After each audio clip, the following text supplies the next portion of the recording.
Open Your Eyes is brought to you by the Belize Bank, our country, your bank, and Smart, bringing people together.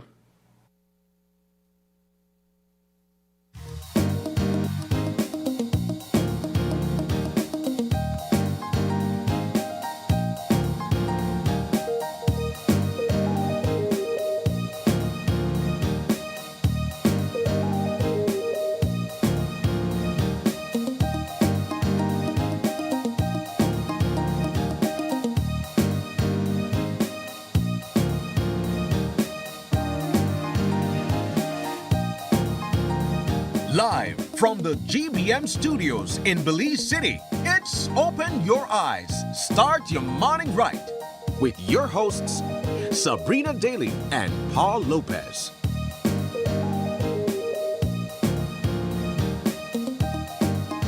Good morning and welcome to Open Your Eyes. Start your morning right. I'm Sabrina Daly. And I'm Paul Lopez. And good morning, Paul. Good morning. How we doing? Hey, we are doing great. It is Tuesday. It is. April 21st. It feels like the month is flying by so quickly. The month of April, at least. We say that every single morning we come here, but you know what? It's This month true. for real Because though. I just remember saying it's April 16th, right? Like for some reason, the 16th is vivid in my memory. Yeah. And I'm sure you may remember as well. And so now to see it's the 21st, it's quite interesting, but nonetheless, it's a great morning. The sun is rising. Whew, it's been hot from early in the morning. I know privileged to have AC in my house like summer way, but I don't know who you're talking about. okay, but so when I look forward to getting in my vehicle in the morning and turning up that AC and be like, is this what paradise feels like?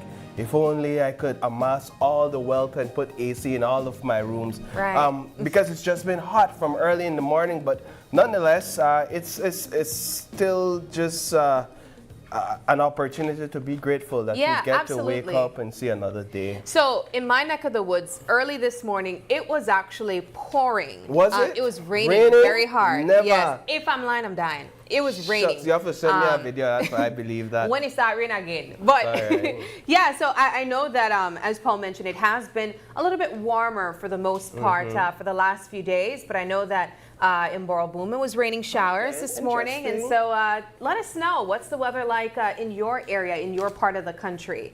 But I had such a fantastic day yesterday. I just want to give a quick shout out to Epworth Methodist Primary School. I was in Dangriga yesterday, Paul. You can expect a highlight of what they are doing in the end of the week's Bright Side. Look on the bright side. What are they doing? And they are doing, what are they not doing, I think is the better question. This is a primary school with over 200 kids, Paul. Are they and they have a lot of different programs that they provide to children aside from just their regular curriculum.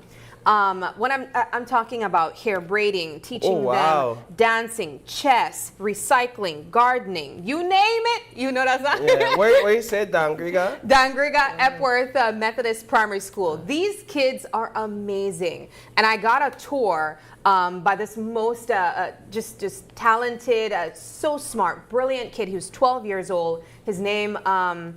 His first name escapes me at this time, but his last name was Romero, and he's 12 years old. He said that when he started primary school, he did not know any English, so he grew up, his family is from Honduras, and he speaks so fluent, Paul. He was giving us a presentation, and he said, English, proper English, and he's like, you would see that over here, like a full-on presentation. I loved it. I just want to give a quick shout out to the children at Epworth, the faculty at Epworth, and just the amazing things that everyone is doing. They really show what happens when communities come together as well, because the stakeholders are involved, the parents are involved, and that's just a great example of what can happen with institutions when everyone joins in. I could clearly see that left an impact on you. Yeah, absolutely. So you could expect that story on this Friday. You can look out for that this Friday. But Dokies. we have a wonderful show lined up for you guys this morning, and I'll take you guys over here and we'll talk about that a little bit more. Let's go.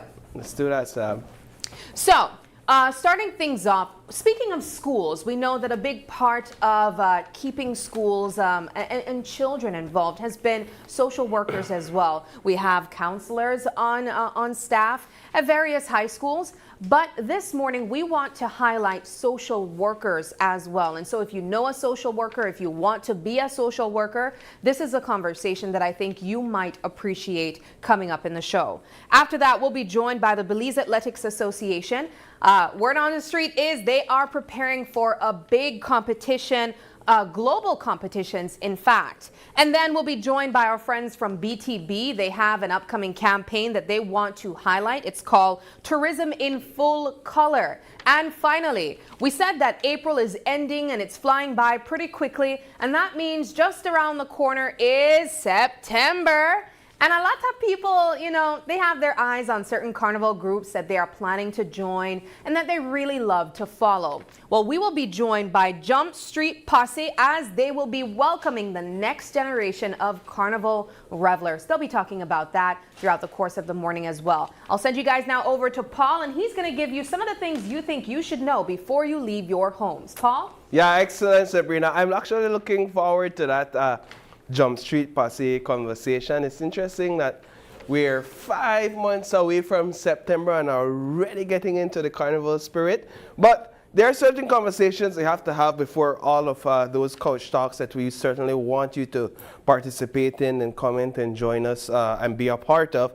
In our first conversation on the 5 things you need to know this morning, we'll be looking at the tragedy that unfolded in the Orange Walk rural area, where 3 individuals lost their lives as a result of a road traffic accident on Sunday night. It was just devastating all around, and I traveled up north yesterday, and so we'll be discussing that and be taking a closer look at that incident.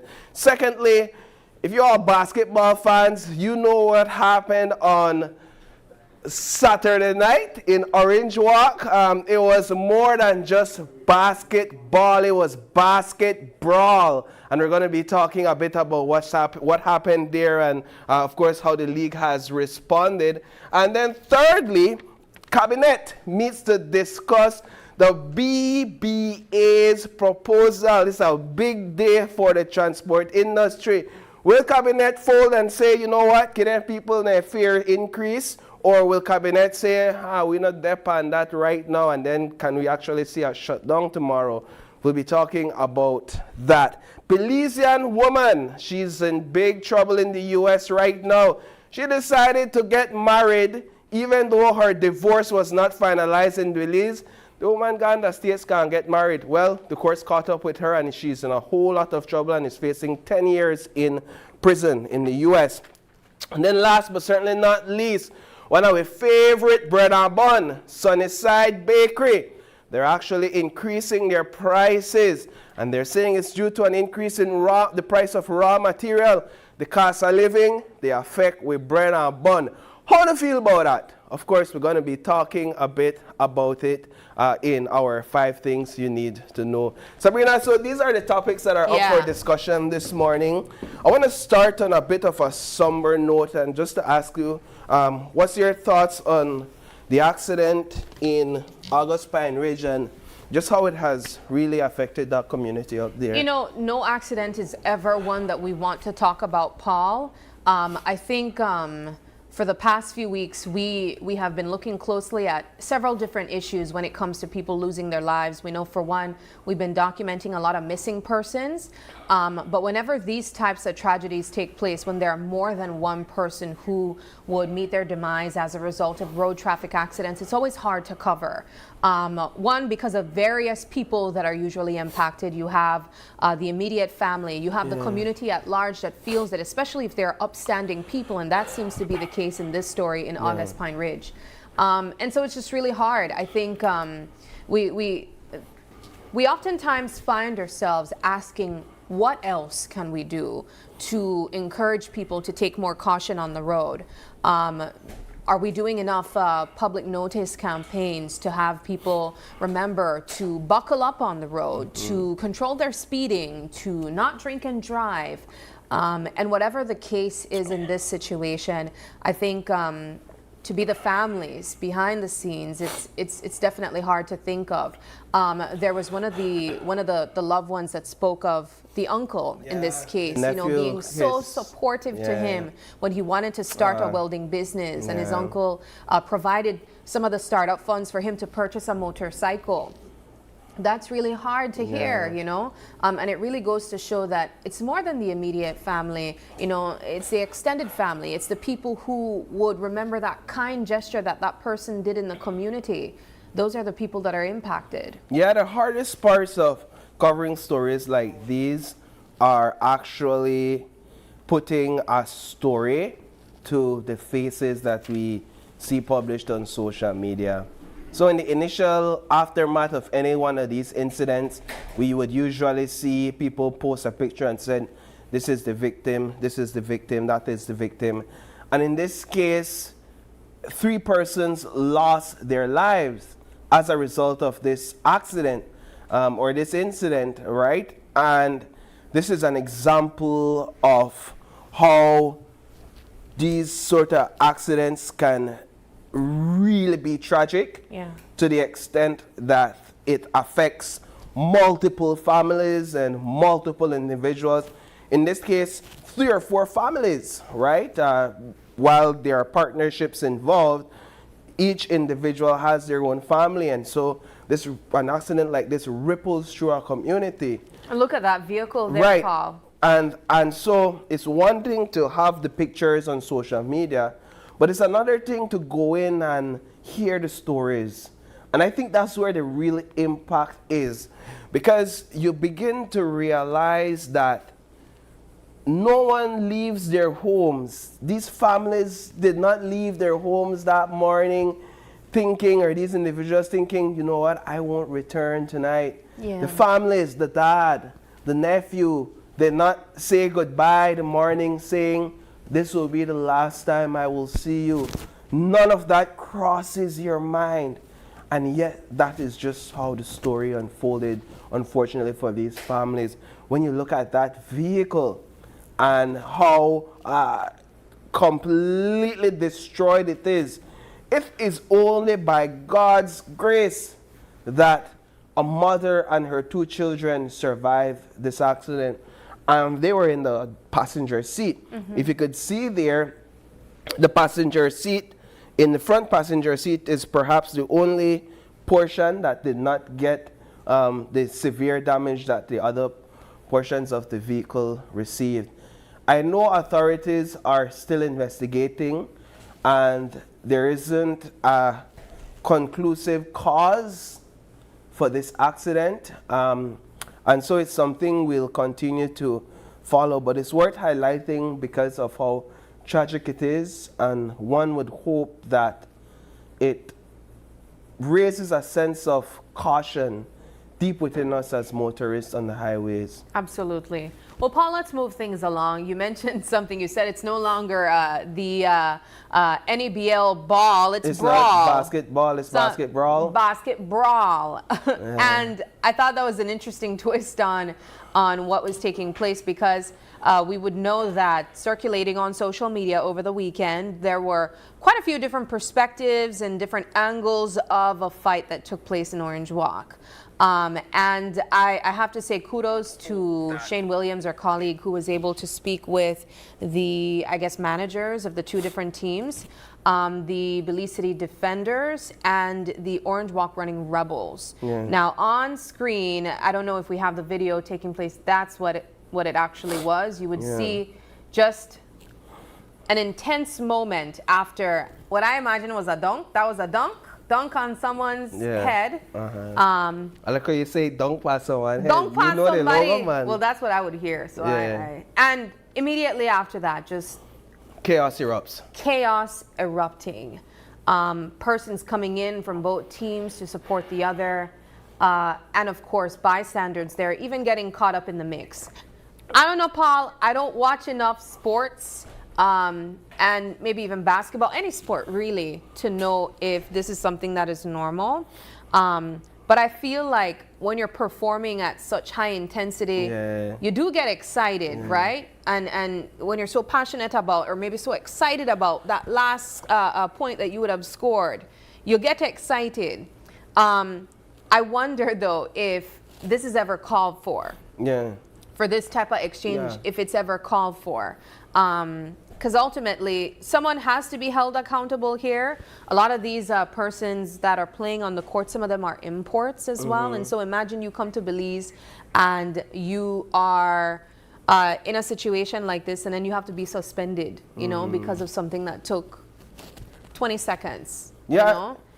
For myself and a lot of basketball fans that I know, we love when the game is physical. We love when we appreciate when players aren't necessarily befriending each other on the court, right? Because you want to keep that competitive rivalry atmosphere alive, and so the physicality of the game is a part of it.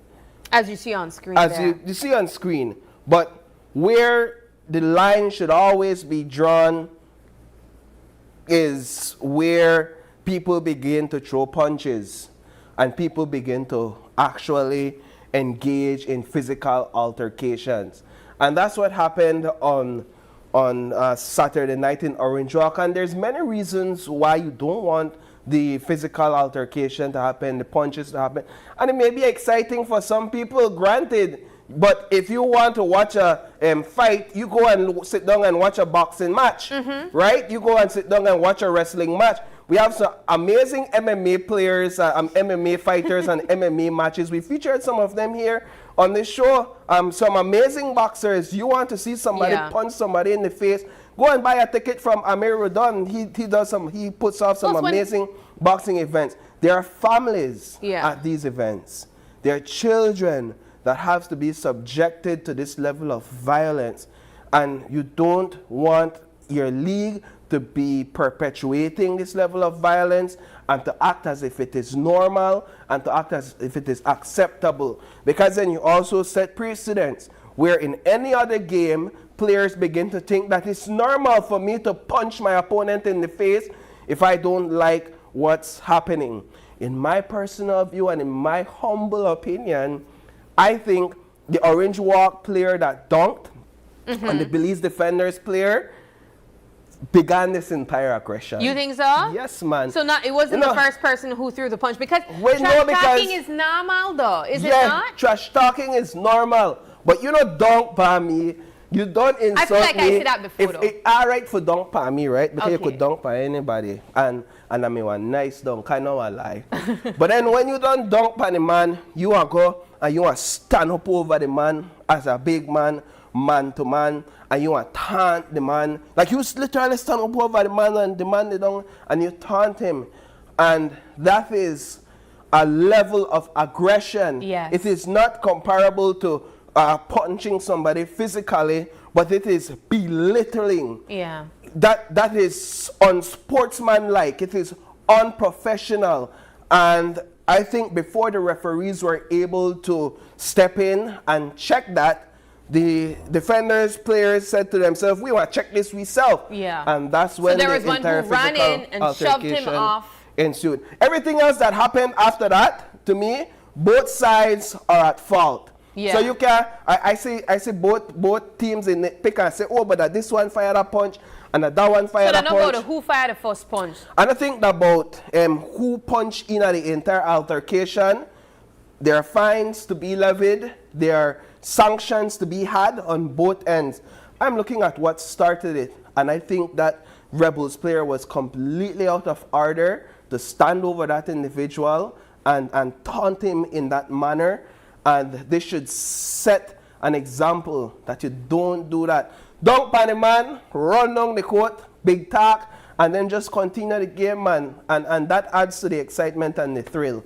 So I know the league is looking at it closely, and there'll be sanctions, there'll be fines. Some people might have to sit out some games, etc. It's our small league that Belize, the biggest league, but our small league, they still develop right? And so these are part of the developmental stages and the challenges that we're having. But I'm saying, if you want to see boxing, go watch boxing. If you want to see brawl, go watch MMA. Make we left that off of the court. All right. Well, thoughts from you guys. Do you think that what took place before the first punch was thrown should not have happened? Do you think that this is just how sports is? You get excited and you want to flex and leave muscle up there. Don't you're punch somebody. a professional. You know? Yeah. I mean, Paul is saying no to that. I know some people 100. might find that exciting. And so we want to hear from you guys because I know that there's quite a divide on this topic. There are some who believe that the first person in fault was the one who threw the first punch. But let's move things along, Paul. We are going to follow and read your comments as they come in. We know that today is also an important day, as you mentioned, for the Belize Bus Association because they have been rallying for some support from the government of Belize for the better part of a few weeks. And of course, this is, on the heels of the fuel prices rising and affecting everyone, including bakeries as well. And hopefully we get some time to also jump into that. But essentially, what is about to take place is a cabinet meeting that will determine if the Belize Bus Association will be getting some type of support, whether that is given subsidies or given the permission to raise their fees at the actual buses whenever you guys start to jump on the bus to get a ride. And so ultimately, this is something that I think everyone should be paying close attention to because it will be impacting commuters. Yeah, so one of the things that the bus operators are asking for is they're asking for an increase from in the bus fares from 14 cents per mile to 19 cents per mile. So what does that translate into? Let's look at it quickly. What does it translate into for the regular commuter that has to pay this fee? From Orange Walk to Belize City, you're looking at an average of 54 miles. So we understand math, simple math. Maths I never miss strong point in a school. English I never miss strong point in a school. School I never miss strong point in a school, right? Okay, Paul. But we are doing some maths right now. 54 miles, let's just look at it quickly. 54 miles times 19 cents per mile. So we're looking at an average of $10.25 one way from Orange Walk to Belize City. If cabinet is to approve the rate adjustment, they're saying that the Belize Bus Association is clamoring for. When you look at that round trip, Sabrina, that's an average of $20.50 round trip for a commuter that travels from Orange Walk to Belize City to work daily and from Belize City back to Orange Walk. And I think that is the sticking point for cabinet. And I hear the Belize Bus Association, they're saying, well, the National Bus Company already charges its commuters at this rate, right? And I hear that. But the sticking point for cabinet today will be, do we want to further burden commuters with such a price increase?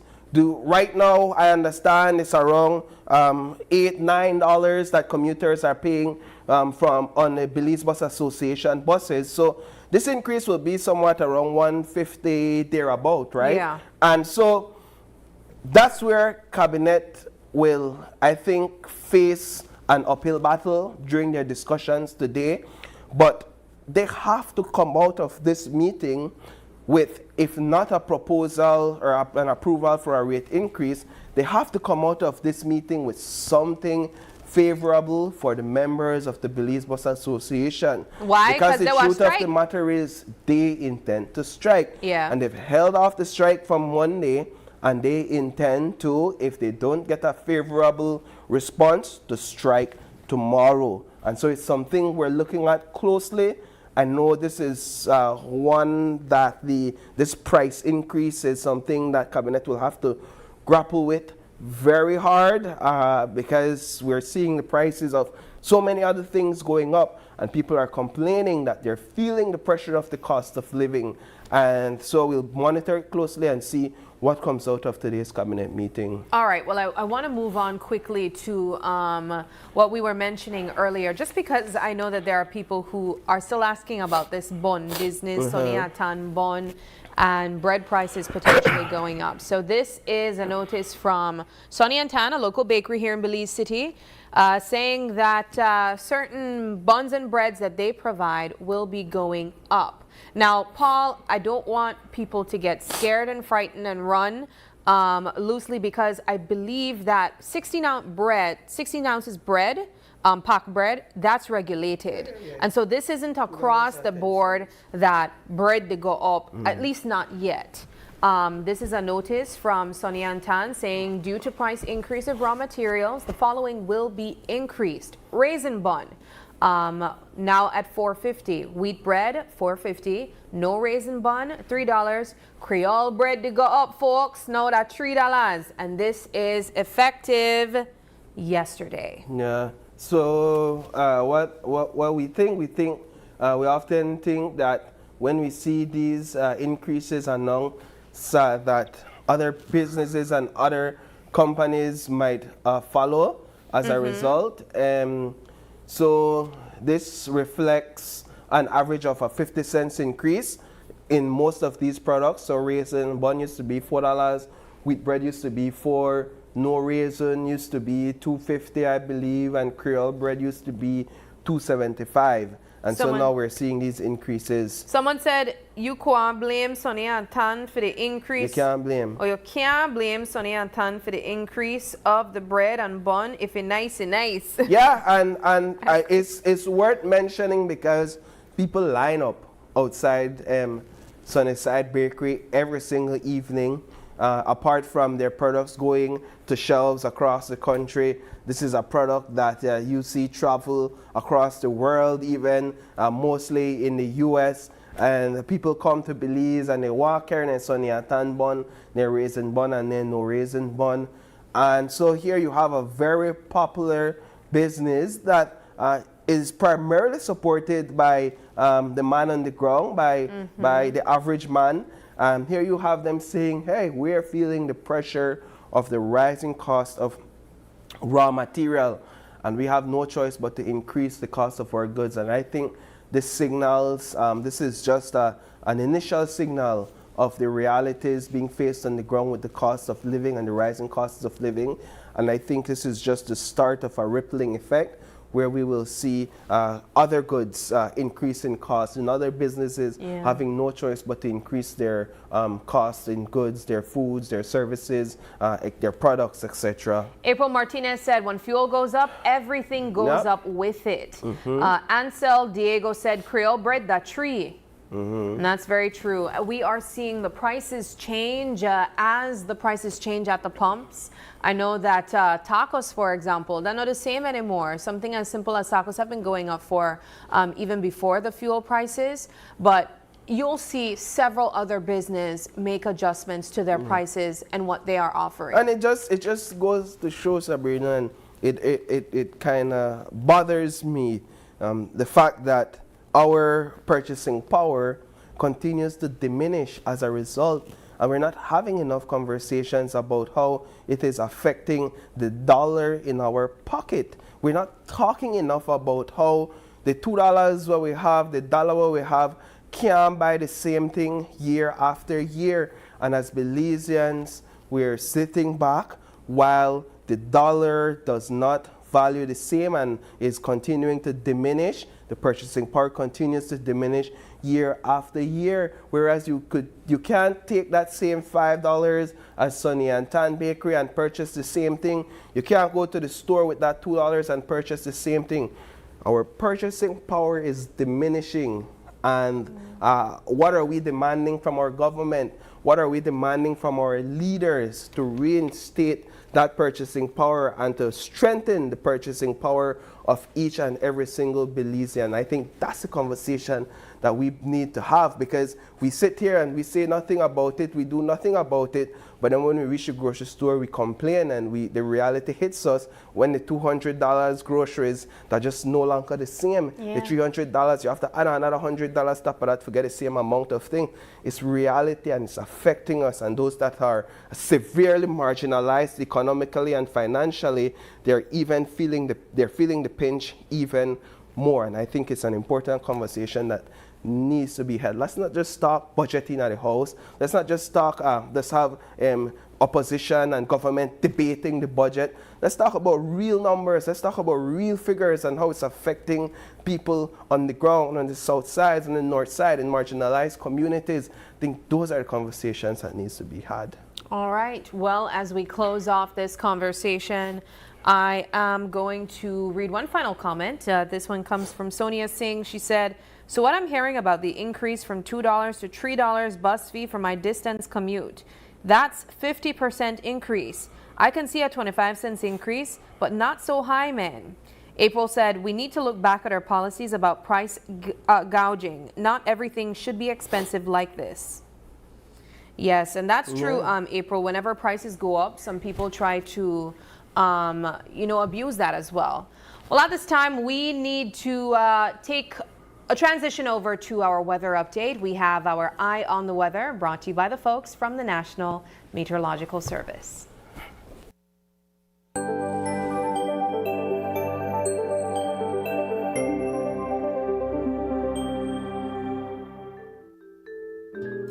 Right, so make we look at the weather today. This is today's forecast. It's going to be mostly sunny skies today. Tonight's skies will be clear to partly cloudy, and then the showers will be isolated. I think that's pretty straightforward for many of us.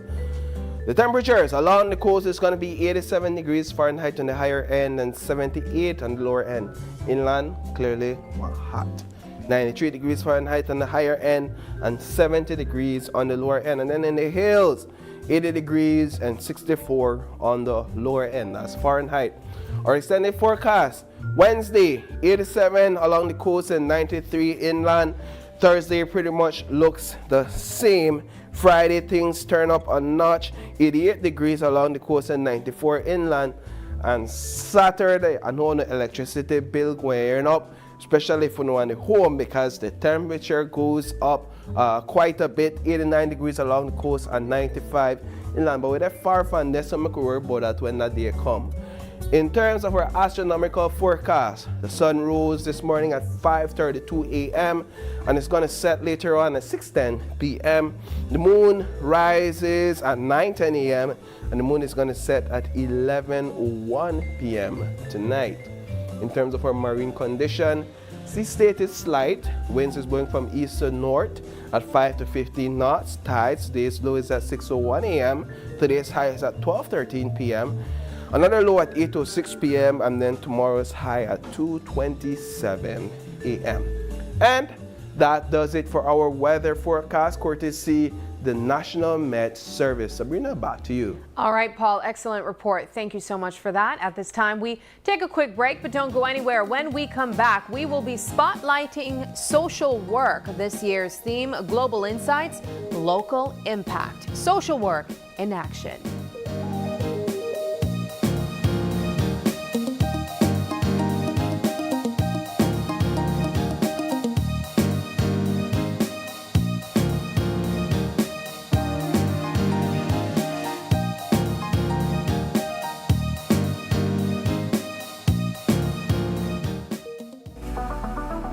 Every idea starts with a curious mind. You're the girls who will build the future. And that's what Girls in Tech is all about, helping you learn, discover, and see what is possible.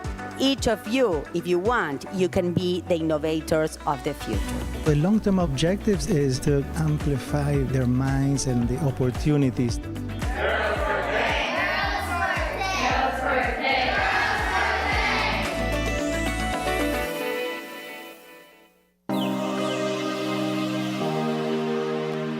Mornings with the kids are always busy, but having the space we need makes life easier. With the Jack T8, we have the comfort, reliability, and space we need. with fully breathable leather seats, 6-speed manual transmission, 9-inch LCD screen with Apple CarPlay and Android, 4-cylinder, fully turbo diesel, and space for my entire family. We can count on Jack to get us there safely and comfortably.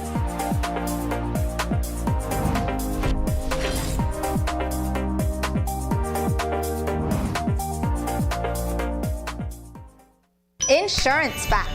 Did you know Home Protector Insurance provides liability insurance that is for licensing? Public liability insurance for the hotels and guest houses protects the guests staying at the resort. Tour operators insurance for on-site tourists and marine passenger liability for passengers. You take care of your guests, we'll take care of you. Visit any Home Protector Insurance office near you to learn more.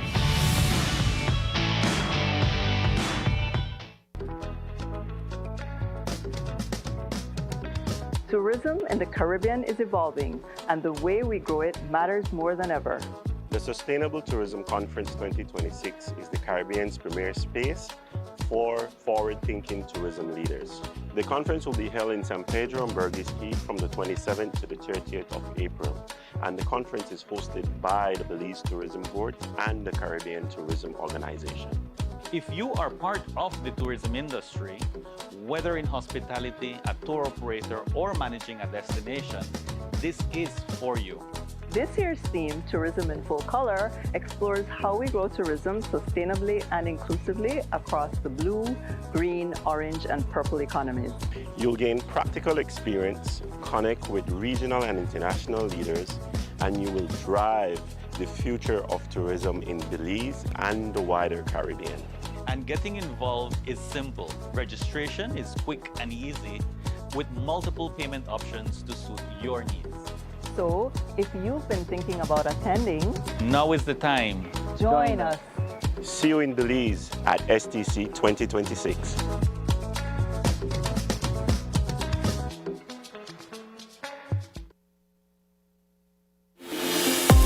We at Full-Tech Systems understand that technology isn't just a tool, it's a game changer.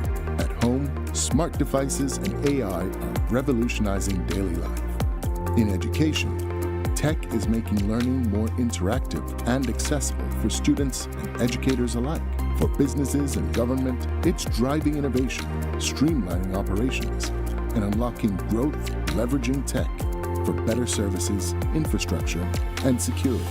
At Full-Tech Systems, we help you thrive with cutting-edge solutions, partnering with leaders like Dell, HP, Microsoft, APC, Fortinet, Cisco, and Tomy.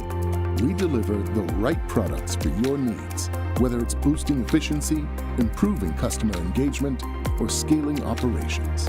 Connect with us and let's drive innovation together. Full-Tech Systems, your technology center, where you come for the price, but stay for the service.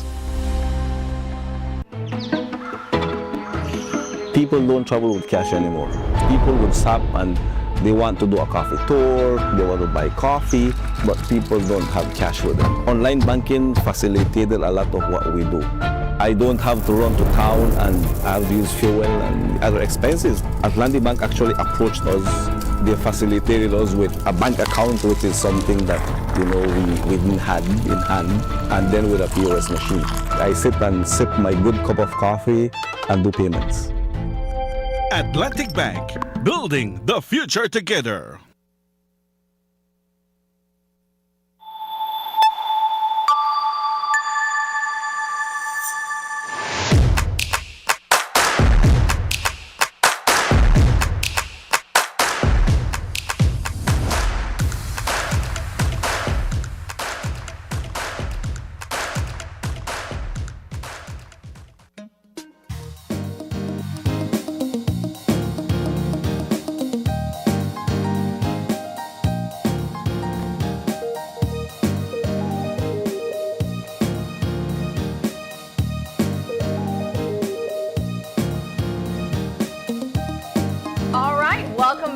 We are jumping into our first conversation this morning, and it's all about highlighting social workers and, of course, even presenting opportunities for research. Even there's a conference, an event set to take place, and they will be talking more about that throughout the course of this conversation. We're joined both personally and virtually by representatives, social workers in their own right. We have here with us Dr. Krista DeGary. She is a MSW program coordinator. She also represents a mental health counselor and associate professor of Faculty of Arts with the Science and Technology program at Galen University. Also joining us is Dr. Kendra Flores Carter. We also have here with us virtually, she is a doctor of social work, interim doctor of the social work program representing the California Baptist University. And then on the couch here with us, we have Dr. Angela Flower Jones. She is a doctor of social work representing the chair of the social work department at the University of Belize. And also here with us is Coretta Apollonio. She has a bachelor's of social work, or she is a bachelor of social work student representing the University of Belize. Ladies, I hope I got all of that. Yes, Good job, Sabrina. Good morning. Good morning. Good morning. How you guys doing? We are wonderful today. Thank you for asking. So great to have you ladies here with us. This is a huge deal, an opportunity for persons in the field and aspiring social workers to come together and exchange ideas, share best practices, and even do more research on how I imagine you guys can improve the level of work that you guys do, which is so important. Before we get into the conference that is set to take place, I would like to maybe get a bit of a backdrop of the individual work that you guys do and how you got into social work in the first place. Why do you think this field is so important?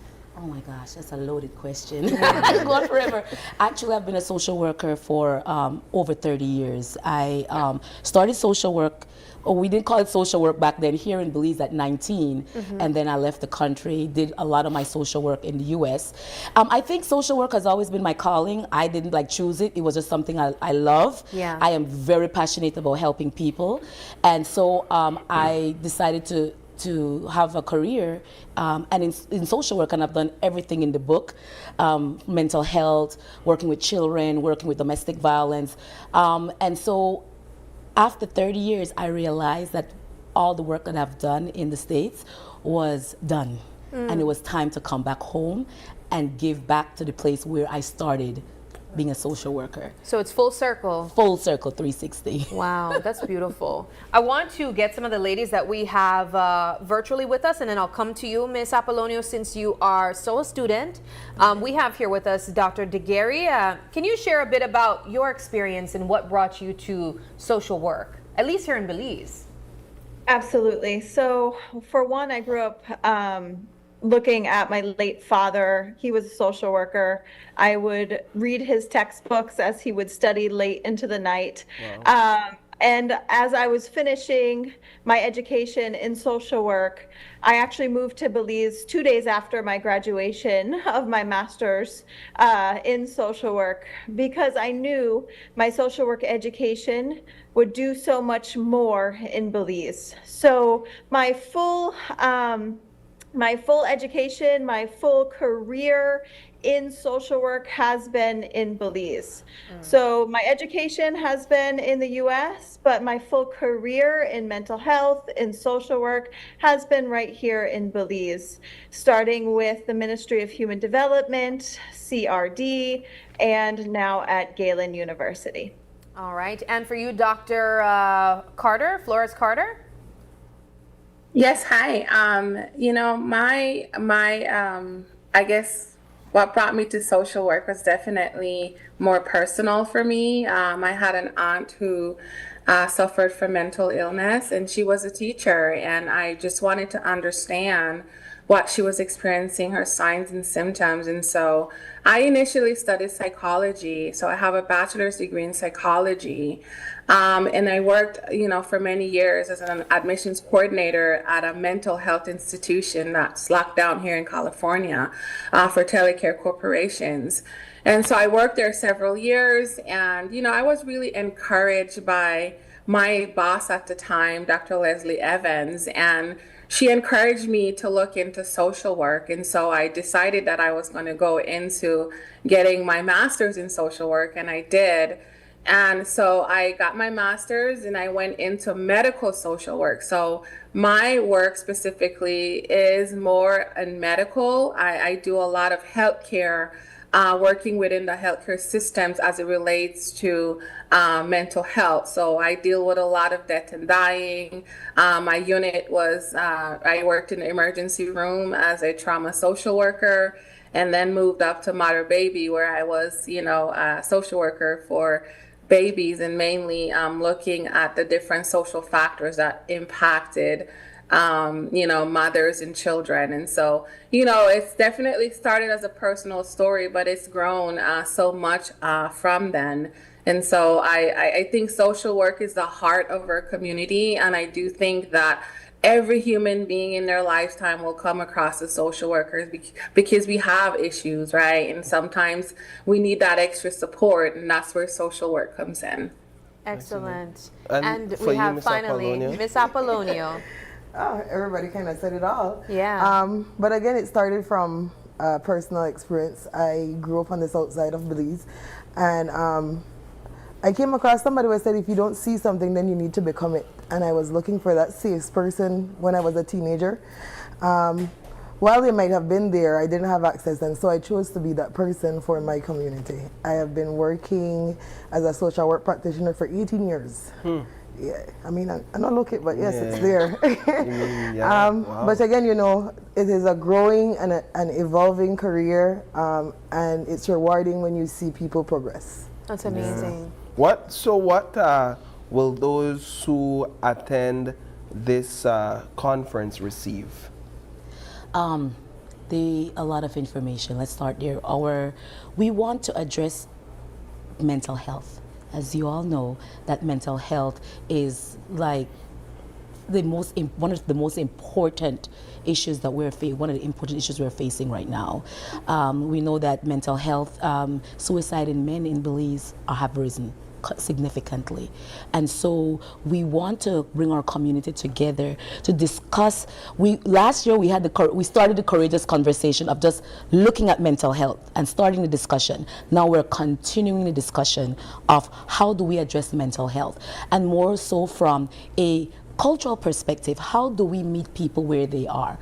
Because for us, mental health is taboo. So we want to have people be able to understand, hey, I know that you're dealing with something, and how do we address this something and meet you where you are, and not just say, okay, we're going to give you some medication. Western medicine is all that it is. So if you look at our topic, it's moving from looking at mental health from a colonial perspective, and how do you heal? How do you heal from that and empower someone? That's such an interesting direction to take mental health when you think of colonial influences that we might have on our mental health. But one of the things I wanted to quickly look at before we get into some of the areas of the conference that people can benefit from is the need for more social workers in the country. Is this something that we still are struggling to bring on more people to study social work formally and have them placed in different settings where they are needed? Dr. DeGuerra, do you want to? Yes. I don't know if I'm on. Yes. Hello. Yes. Definitely. So this is the heart of our Masters of Social Work program at Galen. So we know that we do not have enough social workers to meet the need, and enough social workers trained at the level to meet the need of all of our social issues that we have. So now we have a full Belizean-based Masters of Social Work program at Galen. This means a program that has the rigor and level of programs you will see in the States, you will see anywhere around the world, but based in the context of Belize. You will be in the classroom learning about our problems, our social issues, and how to tackle them culturally in a way that makes sense to us. You won't be learning what works well for the States. you will be learning what works well for us. So yes, we need more social workers. Social workers are at the heart of everything. You can find social workers in hospitals, you can find social workers in schools, you can find social workers in counseling offices everywhere, and we need more of them. But we have grown over the years. You know, when I first started in Belize, there were about 5 of us at the master's level, and now we have over 15. So we are growing, but you know, we know change is slow, but it is happening. But there's one thing I want to say. Yes, one thing I want to say. I want to think that our community is starting to recognize that we need social workers. The bachelor's program at UB starts off with the basis of what you need for social work. And we have about 150 students that are enrolled as social workers willing to go out there. We're looking at the needs in the clinics now for social work. They're asking for social workers. You can also be a social worker in an office, in HR, human resources. So I think people are slowly starting, even our government is starting to recognize, hey, social workers are the backbone of our community. And we are here to offer that support. And once that is recognized, it's easier for us to navigate what we're doing right now. Yeah, for the sake of time, I want to go back to the conference itself, just so that we could fully ventilate what's going to take place at this event, and so people are aware and can be prepared. So we're saying that there's going to be a focus on mental health. Can we delve a bit deeper into that, Dr. Carter, just a bit about what you intend to bring to this event? Yes, absolutely. We definitely want to explore best practices. We're bringing experts in social work from, around the globe. We have several universities representative coming to Belize, over 13, I believe, different universities, and they're really experts in their field in mental health. We have some actual clinicians, private practice owners that are coming as well. And they're coming with the expertise to talk about best practices, and not only best practices, but culturally responsive best practices. How do we adapt what we're doing here in the U.S. to fit into a more culturally responsive society? And so we definitely want to be able to highlight the importance of, yes, it's good to practice mental health, but we also need to understand the importance of being culturally responsive, and what does best practice look like for that, for people who are needing mental health services. I currently serve here at California Baptist University as the doctorate program interim director, and we really want to train our social workers to be able to be socially innovative. Yes, there might not be a lot of organizations hiring social workers right now. However, if you have an MSW, you can create your own business and have your own clinic where people can come and see you. You don't necessarily need to work under someone. How do we, teach people how to be entrepreneurs as a social worker? I myself do a lot of consulting, so I'm able to, work not only as a professor, but I do a lot of consulting where I work independently as well. So we also want to instill that in the social workers to understand that, hey, you can do several different things as a social worker. You don't necessarily need to just work for an organization. And for you, Dr. DeGary, what else can you tell us about this upcoming conference?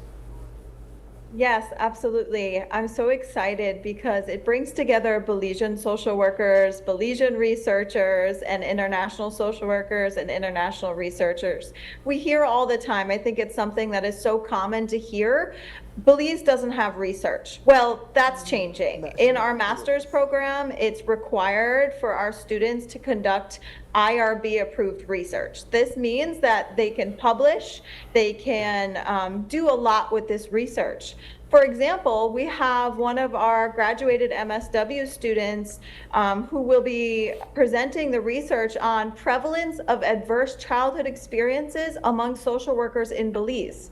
So this is Belizean-based research that is now going to get an audience of Belizeans and international social workers, educators, people who are just interested in mental health, who are going to come to this conference, hear what is happening in Belize, and then disseminate that information.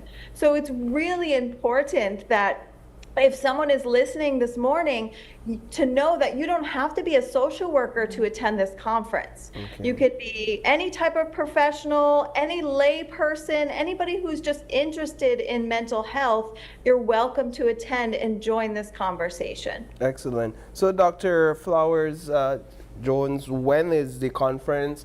Where is it? Is there a fee attached? Yes. And this is before I answer that question, and that's one of the reasons why we have Coretta on here. Coretta is also one of the students who will be participating in the conference, and she will be presenting her research. Ooh. I'm actually her research professor. What's your research paper, Coretta? Racial biases in young persons when accessing mental health. Oh. Yeah. I like that. It's a very interesting topic because I think in Belize there are some who don't necessarily think that we have like racism or as much racial biases. I think people think that we're more classist, and so it'd be interesting to see what you find. Yeah. You have to come out and find it. Exactly. It's like you're here just to tease us. Come and see. So the conference is going to be held at the Grand Resort and Residency by the Hallova Bridge on May 6th. The first day of the conference is going to be there on May 6th. The second part of our conference is an immersion experience. So you'll be leaving the Belize City, and we're going to Palmetto Grove to do the immersion experience on Kalapuni Island, where they talk about the Garifuna culture and looking at the resilience of the Garifuna people throughout the last couple of 100 years and what they have experienced as it ties to mental health and trauma. So it's a two-part conference. If you go online, you will see we have international rates, and then we also have local rates. We have student rates, and we also have faculty rates. So there's we're trying to ensure that we accommodate everyone in the conference. Our 2-day program is already full. We don't even have space for a 2-day program anymore. So as you can see, there is going to be an all-day conference, and then we have food is provided, and even everyone to be able to get together after the conference and network, form some type of network. Excellent. This is fantastic. Ladies, thank you so much for joining us and sharing more about the conference that is set to take place. We hope that people take advantage of it. As was mentioned, you don't have to be a social worker. You can simply be interested in this topic and wanting to know what you can do to contribute or simply to network. Ladies, you have one more thing, Belize Research Conference. .com is where you can register for our upcoming conference. Alrighty, thank you very much. At this time, we do have to take a quick break, but don't go anywhere. When we come back, we'll be joined by representatives of the BTB as they showcase their Tourism in Full Color campaign.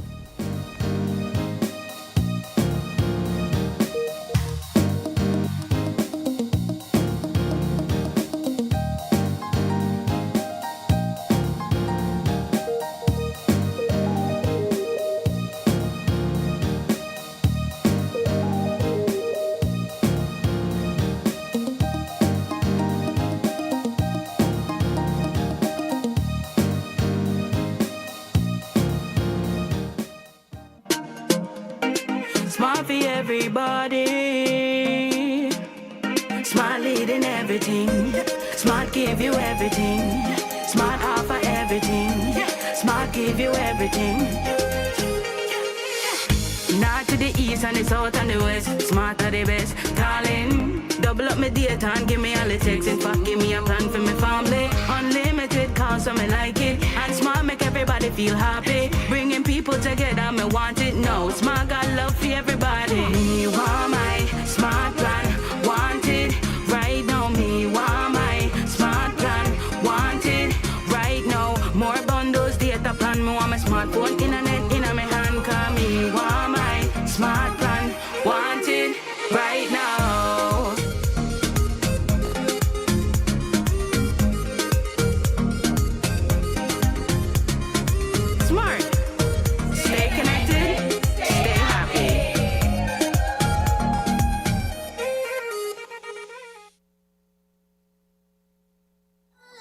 Haven't updated your information recently?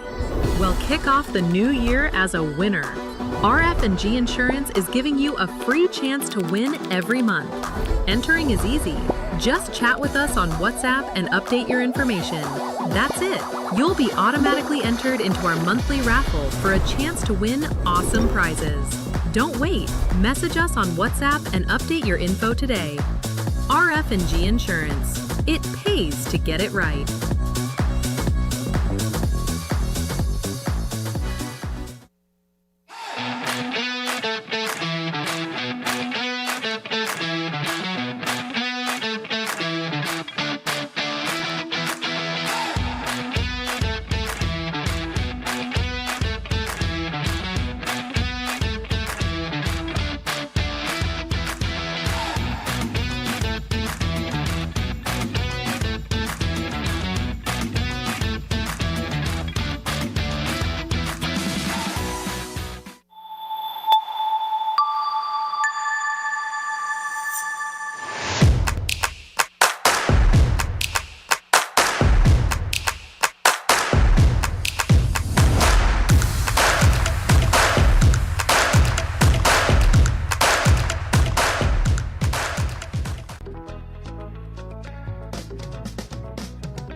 Tourism in the Caribbean is evolving, and the way we grow it matters more than ever.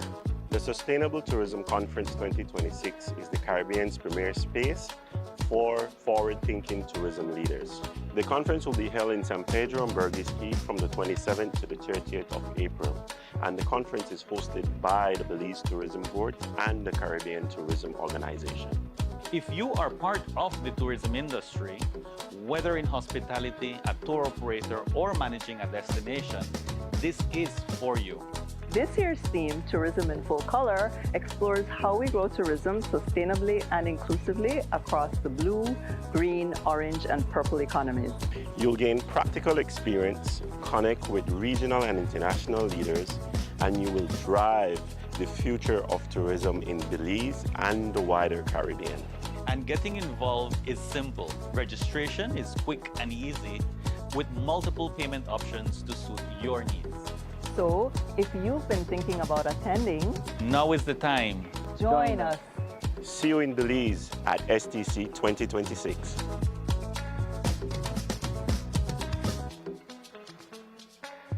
Electricity is essential for everyday life, but behind every outlet, a lot is happening to bring you safe, reliable, and sustainable energy. Let's start at the beginning. Independent power producers across Belize generate electricity using a mix of renewable and non-renewable resources. Electricity travels across a network of high-voltage transmission lines capable of transmitting electricity across long distances. Electricity then reaches your nearest substation, where it is adjusted to a lower voltage, making it safe to travel on the distribution lines you see in your community. From there, electricity makes its final journey from the distribution lines to your home, providing you with safe and reliable power when you need it. Belize Electricity Limited. We continue to serve you.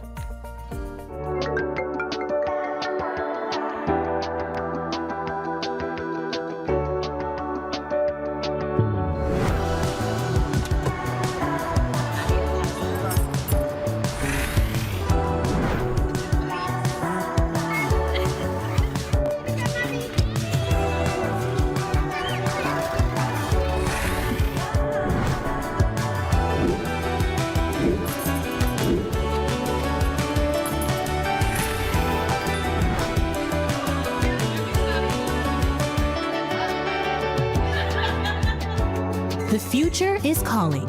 Belize Bank. Your future, our commitment.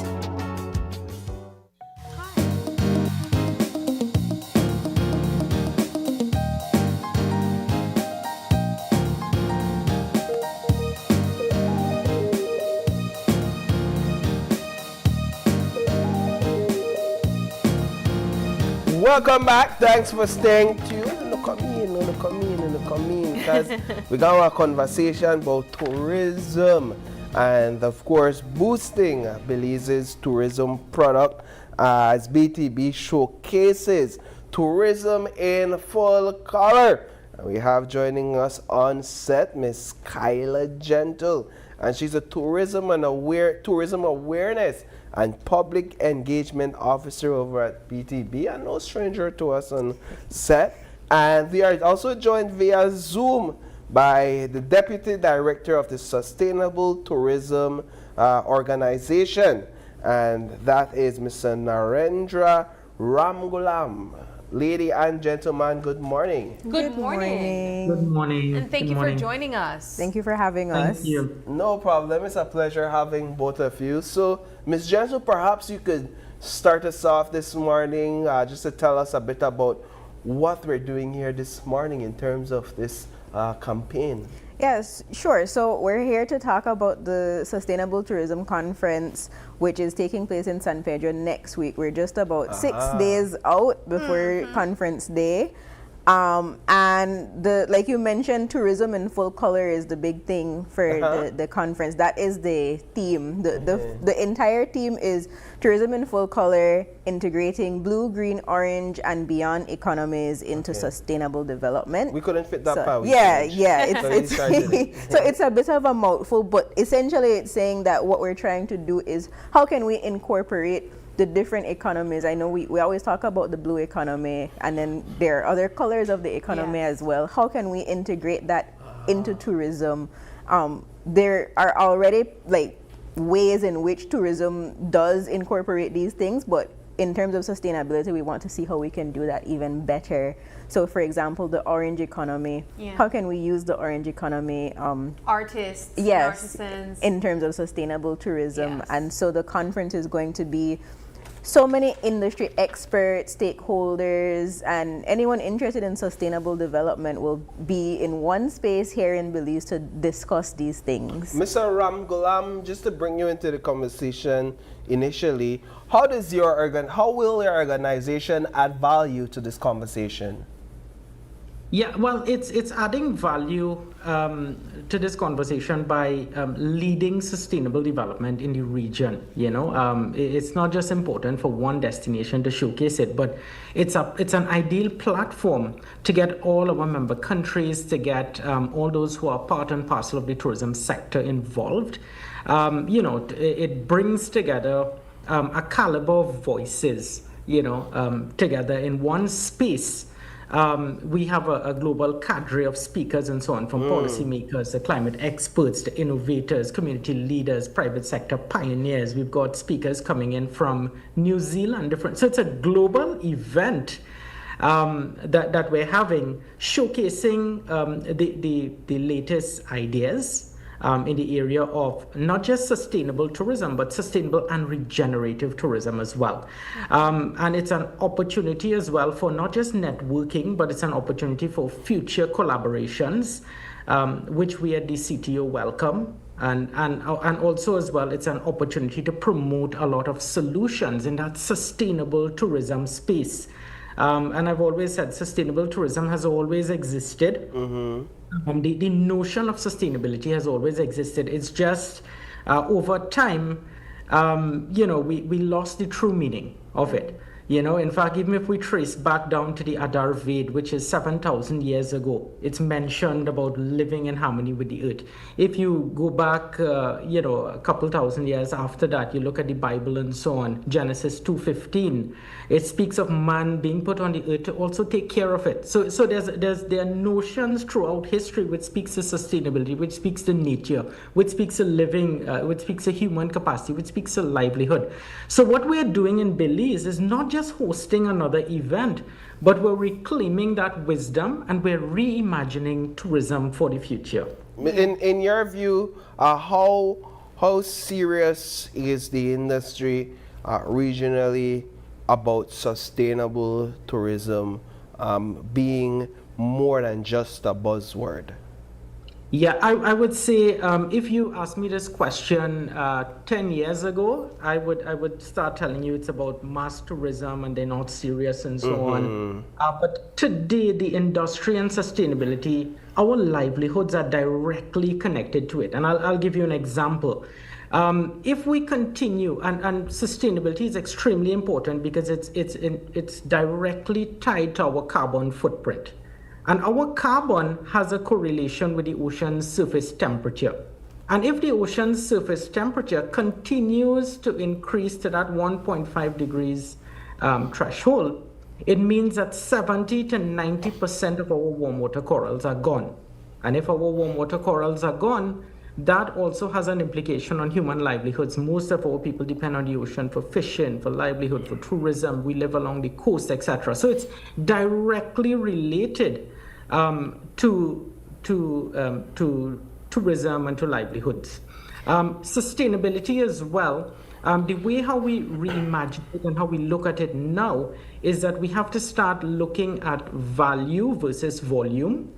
So that's one strategy in how many of the destinations are moving forward. And many of the destinations are realizing this because most of them have started developing climate action plans. They've started doing a lot of serious work in the area of sustainability. And we saw that as well because as part and parcel of this sustainability conference, we're also giving out awards for those entities and organizations and countries who have been practicing sustainability and they have good sustainable practices that they have showcased and they have demonstrated. So as I said before, nowadays is not a buzzword because collectively our livelihoods depend on it. And of course, there's so much best practices existing now. In fact, if you go through annals of tourism research and so on, many of them are citing examples right here in our part of the world, living, breathing examples. In fact, Belize itself as a destination is a living, breathing eco-lab of examples across all those color economies that my colleague just spoke about, the blue, the green, the orange, the purple. You have a silver economy as well that can be tapped into, a brown economy and so on. And speaking of Belize being an example, I believe it was 2 years ago in 2024, Belize was named as the leading sustainable destination in the world as well. And so I think this country, our country, is a perfect place to host an event like this to show that we lead by example and we want to have other people follow suit. What are your thoughts on that, Ms. Gentle? Yeah, so Belize has won quite a few sustainable tourism awards in the past, and that's just one of the examples of how we've been kind of putting ourselves out there and putting ourselves in front of the game in terms of sustainable tourism. We have more and more resorts that are looking to the certifications like Green Globe certification and those kinds of awards that kind of make it official that we're doing the work.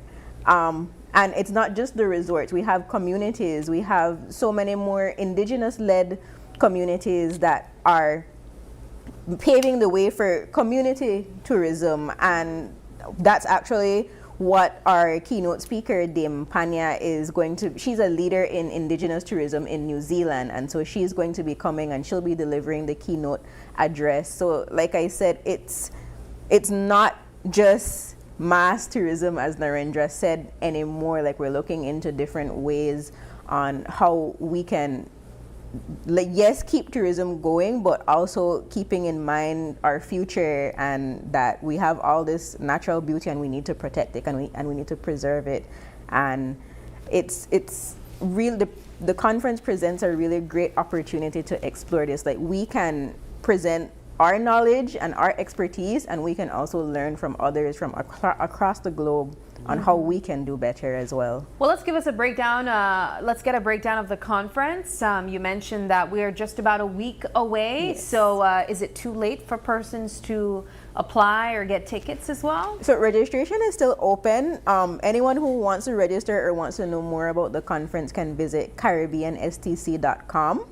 And on there you will find information about our program, our panelists, the different discussions that we'll be having. It begins on April 27th. Yes. And From there, we'll have 2 days of panel discussion. So we'll be exploring different topics about sustainability. For example, there's a panel with just Belizean creatives on how Belize is incorporating its orange economy into sustainable tourism.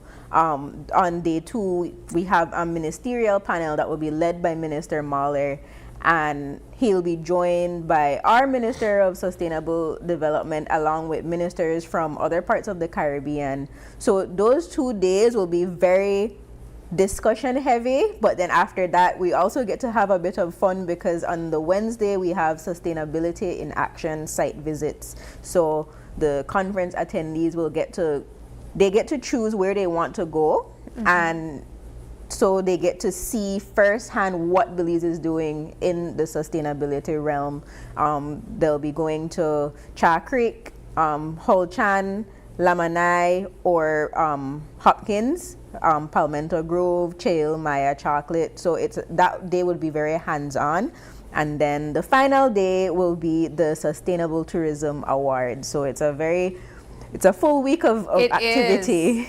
Jam-packed with activities. Ramgulam, what engagements are you looking forward to for this event? To be honest, I'm looking at all of those engagements, especially anything to do with blue and green in particular. But a part of me is so excited to see Belize that I'm looking forward to visiting, the Sustainability in Action site. It's not just visiting a site, but it's actually seeing sustainability in motion. And out of those 4 options, I'm really excited about Holchan Marine Reserve. I've only read about it. I've never visited, that attraction or that site. So I would love to go and visit that one in particular, the Holchan Marine Reserve. So I'm looking forward to that. And I'm also looking forward to connecting the dots as well. How do we then now move from the discussions and so on, which would have come out of the panels? How do we now action these? What is the next step? So I think, that's what makes this conference a bit different as well. And it has me, buzzing and really happy about it, because working with the team in Belize, it's not just planning another sustainability conference, but it's working with people who have a shared vision, a shared goal, a shared agenda, and they're extremely passionate about tourism as well. So I'm looking forward to actually meeting the people as well of Belize when I'm in Belize. So. Excellent. What are the price of the tickets, and do we still have time to attend? Yeah, there's still time to attend and there's still time to register. We have a local registration price, so we've subsidized the cost so that we can have our local stakeholders attend. It is 500 Belize for the entire conference, and then there is an additional fee for the site tour. We also have student rates as well, because we're really hoping to get students to go. They are the future. Yes. Even though it might sound cliche, it is true. So we have a student rate, which is even more discounted than the local rate. And all of this again is on our website, CaribbeanSTC.com, as well as the Belize Tourism Board Facebook page. So we welcome people to register. Excellent. Well, guys, this sounds like a wonderful event, an opportunity to expand on what we are already building on. And we wish you guys all the best. We hope that it goes well. Thank you. Thank you. Thank you very much. We take another quick break, but don't go anywhere. When we come back, we have the Belize Athletic Association preparing for major global competitions.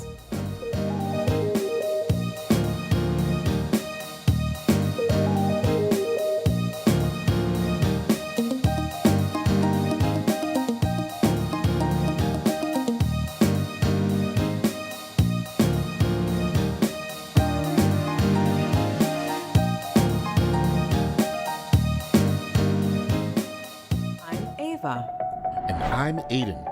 We're your AI guides to all things NHI. In this video, we will guide you on how to become an NHI member. You, and if you have a child, must have a social security card. To get an SSB card is easy. Visit socialsecurity.org.bz/card-replacement to view the required documents that are needed.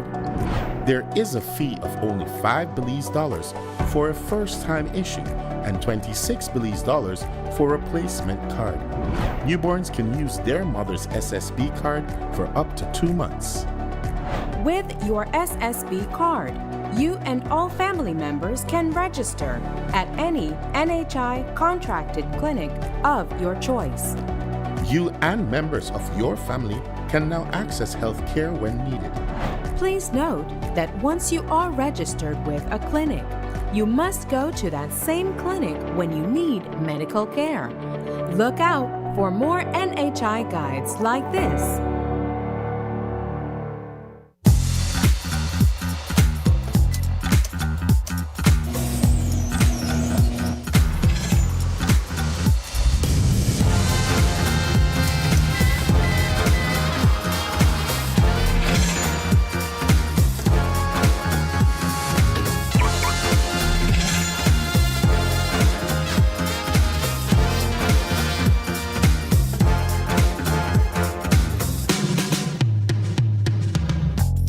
Introducing BB Insurance, built for Belize. Your security, our priority. Belize wakes up connected to opportunity. And across our country, the work to keep Belize connected continues. SMART continues expanding our network across the country, bringing stronger coverage to more communities. With recent service enhancements in areas at Blue Creek and Progresso, Belize City, Orange Rock, and more on the way. We're bringing education closer to home, empowering entrepreneurs to grow their businesses, supporting industries that drive our economy, and keeping families connected wherever life takes them. With every expansion, we are investing in the infrastructure that moves Belize forward. Because connection isn't just about signal, it's about opportunity, progress, and the future we are building together. SMART, bringing people together.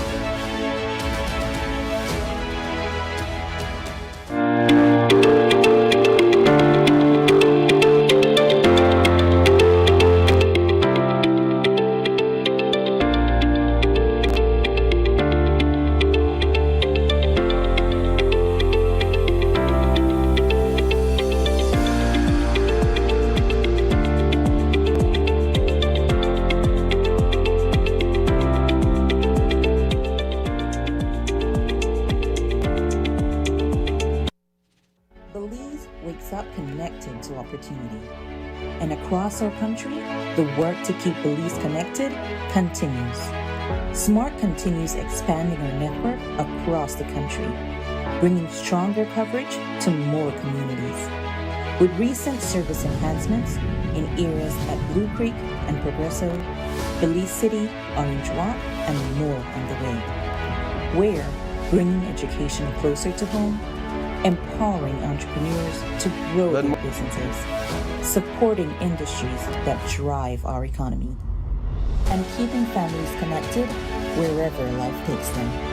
With every expansion, we are investing in the infrastructure that moves Belize forward. Because connection isn't just about signal, it's about opportunity, progress, and the future we are building together. SMART, bringing people together.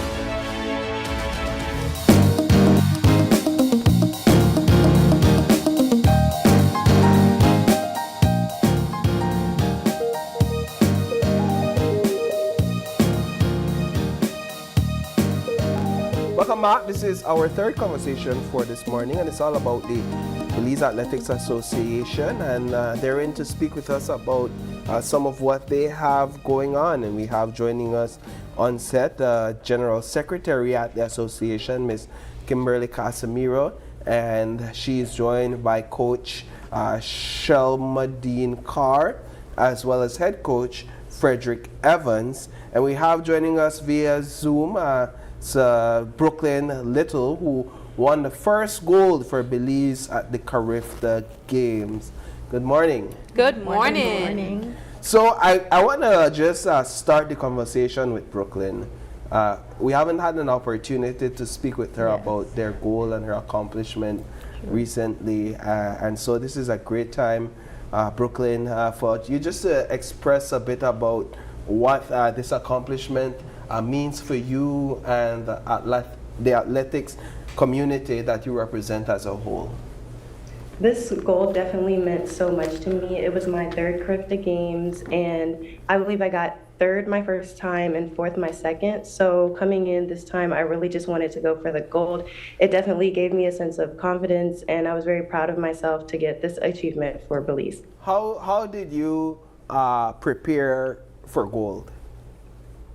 I just prepared how I would usually train for meets. I did a lot of sprint work, a lot of jump work, and throughout practicing and the weeks leading up to the meet, I kept telling myself to go for the gold and putting myself in the mindset that that's what I was kind of leaning towards. So I think it definitely worked out for me, and I'm really happy about that. What would you say was different this time around?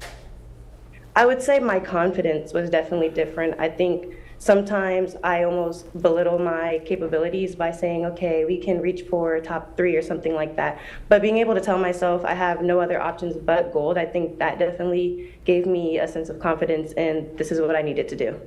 And how does gold feel? Gold, it definitely feels great. I'm very happy about it. So many of my family members have reached out to me, and I'm just so glad. It feels better than silver, I imagine. Better than silver, yeah. All right, I want to get the representatives from the Belize Athletic Association in the conversation. A big part of having Miss Little, receive the recognition and the awards and the accolades comes from the support of the association. Having Miss Casimiro here with us, give us an idea of what this association does as a whole in terms of the coaching to these young athletes and even some senior members as well. Yes, so for the association, for Brooklyn especially, since she's international, we don't really provide coaching support for her in terms of having a physical coach there.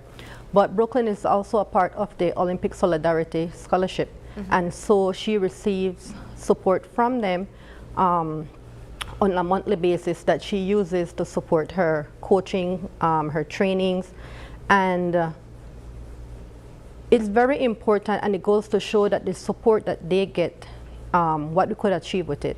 I mean, she's able to travel, she's able to have her own personal coach. It's not much because her father also puts a lot into her training, but it's very important, and we wish we could do more for our athletes here. The same training that Brooklyn is receiving, we would like for our athletes, but it's kind of hard when we don't have financial support. I mean, at the end of the day, it all boils down to money. And like I said, if we could get that same support, it will be very beneficial for our athletes here.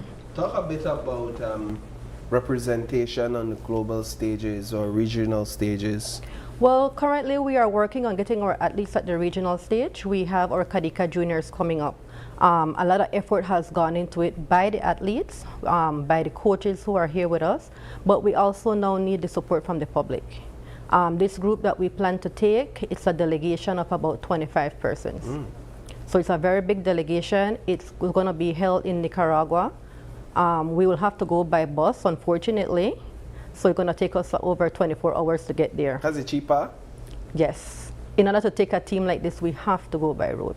Okay. Yes. So what games is that? That is a Kadika Juniors. Kadika Juniors. That's for youth 18 and youth 20 athletes. Under 18 and under 20. Yes. And that's our biggest group. Is it? It is in recent times? Yes. What we have noticed in track and field is that it's unfortunate that we build a pyramid. We have athletes that start off with a very large group, and as we continue to grow, it narrows down.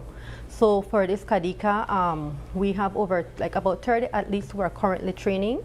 23 to 25 of them made the team, but we find that by maybe next year, the following year, we lose them. When they become senior athletes, we lose them. What are some of the reasons why you would lose them? We don't I would say one of the main reasons is a lot of these athletes leave high school and then they go into the workforce. Yeah. And once you enter the workforce, it's hard to come out and train on a daily basis. Of course. And so we are trying to find ways how we can keep them. One of the ways that we have noticed is just keeping them engaged. You know, if we could get them to these competitions, I mean, it's fun to come out and train, but what's the point of training without competing? Yeah. Right? And so that is it, the importance of getting them out there to compete. It's not only for Kadika, but we have the Commonwealth coming up. We have CSC games. And for these games, it's unfortunate that our athletes are not at that stage to take them to these games. Oh, really? And so we need to start from the bottom. We need to start from the Kadika and then move up. So like probably by next year, instead of sending only 2 or 3 athletes, we are able to send maybe 5 or 6. I want to bring Mr. Evans into the conversation, and you'll help us with that. Just to ask, what is the importance of attending? Why is it important for us to have attendance at the Kadika Junior Games? Now, before we get that answer, Mr. Evans is hearing impaired, and so he is given that question via writing. Yes. Kadika is one of the Central American organizations responsible for track and field competition. Right? Now, the ultimate goal of all the sporting organizations in Belize is excellence at the top. In our case, Olympic Games or World Championships, right? Reaching the finals and hopefully getting a medal somewhere along the line. Right? As an athlete, as a person, you have to start somewhere. So in Belize, we have 4 regions. We have the Central, North, West, and South. You start in your school, right? You're good enough to represent your school, and then if you're good enough, you represent your region. And then after that, the next step is to represent your country. And the beginning level, one of the steps along the way, is the Central American competition, which may be the lowest along of the steps, but it's still at a fairly high level, because we have had a number of Central American athletes in track and field get Olympic gold medals. Costa Rica, Panama, Guatemala, and so on. Right? Now, we are at a little bit of a disadvantage in terms of population. Right? And success depends on starting with a large number at the base of the pyramid and gradually getting better as you go up. Right? Now, this takes more people, more organization, and unfortunately more money, which seems to be one of the biggest problems in getting ahead. Right? So Kadika is extremely important because it is one of the steps along the way. Right? And we have excelled at Kadika to a certain extent. Right? Our first attendance at Kadika was the early 90s. And it was the first time Belize did anything in Guatemala, first time Belize flag was raised in Guatemala. We had a team of 17 athletes, 12 males and 5 females. Right? And we competed among chants of Belize, Nuestro, and stuff like that. Right? Now the 5 females, who I refer to as the Fantabulous 5, Jackie Steen, Marinette Flowers, Desiree Barrow, Camille Wagner at the time was only 15 years old. The Kadika thing is a little bit different now because it's in 2 different age groups. That time it was only 1 age group. So Camille Wagner at 15 was competing in an under 20 category, and she won the high jump. Right? But the 5 athletes performed at such a high level that they beat all the other countries in the female category except Guatemala. Right? And there was some comments from Panama and 1 or 2 other people that Guatemala kind of cheated a little bit because there was no photo finish, and that Jackie Steen should have gotten first or at least tied for first place in one or two of the events. Okay? Now, the comments from the spectators weren't always negative, the Belize nuestro type of thing. Right? Some of them came to me and asked me if I was the coach of all these athletes. I said yes. And they were impressed, and they said, okay, soon you will be able to beat Cuba. And I told them no. I said we will be able to compete with Cuba 10 years after we establish a proper physical education program in our primary schools. Sadly, up to now, this has not been done. It's one of the areas that we need to look at. Now, the athletes that are attending now are part of the development. They need to have exposure and the chance to succeed to give them confidence, but also for us to get support from the local community, because we're kind of in a vicious cycle, right? Can we have some money to go? No, because you don't win medals. But we have to have the money first in order to win the medals. So it's kind of a little fight. We have the team that is going now, right? Last year we had like 29 people went and they did fairly well. The team that we have are in the process of selecting right now is a little better than last year. But the funds available are a little less. So we're talking about, instead of 29 athletes, we're talking about maybe 20 or 21, 22, right? I don't know where or how we should go about getting the funds or the support of the community, right? We just saw Brooklyn on the TV, right? One of the advantages she has is she's in a program in a university. She has an Olympic scholarship, which helps to provide her with money for her training, etc. And she has the support of her parents as well. Right?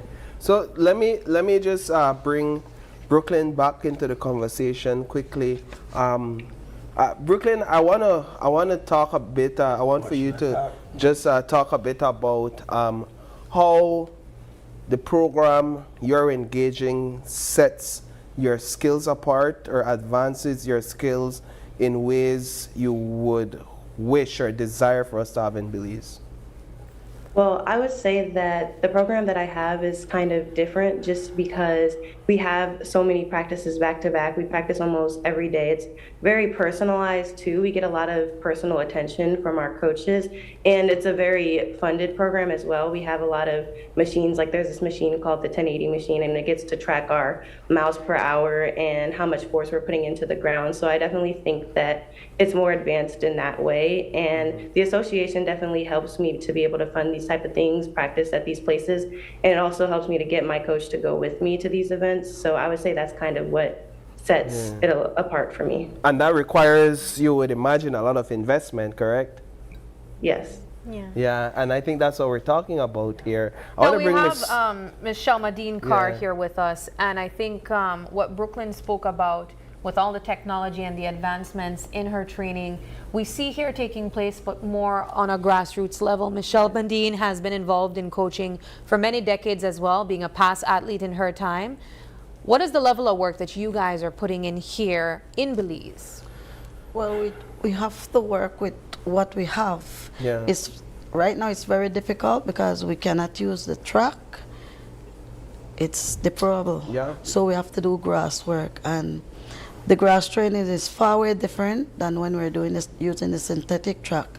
So the athletes have to get familiar with it, and it takes a lot. So some of the athletes are not really used to the grass work, so it kind of difficult for them. So me and Mr. Evans just have to every day focus on them and explain to them, especially when it comes to time.